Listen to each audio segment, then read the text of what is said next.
In today's video, I'm going to show you how to use Proxy with Janitor AI.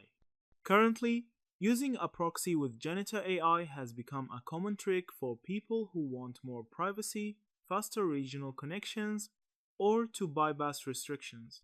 Janitor AI itself doesn't ship with built-in proxy settings, but since it runs through your browser or app, you can route the traffic through a proxy at the system or browser level.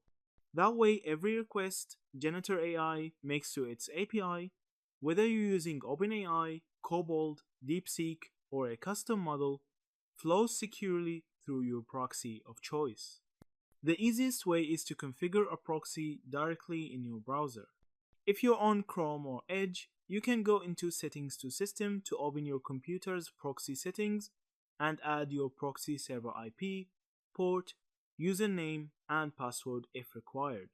Once the proxy is set, reload Janitor AI and your traffic will automatically go through that proxy. If you prefer not to mess with system settings, browser extensions like Foxy Proxy make switching between multiple proxies much simpler.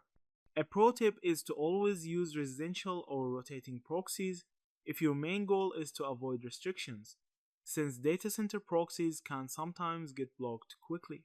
If your focus is privacy, pair your proxy setup with HTTPS traffic inspection disabled so your chats remain encrypted end to end. Also, don't forget that if you're using Janitor AI with an external API key like OpenAI, DeepSeek, or Cobalt, the proxy setup affects how that API sees your traffic. That means regional restrictions may vanish, but usage logs will still exist on the provider's side.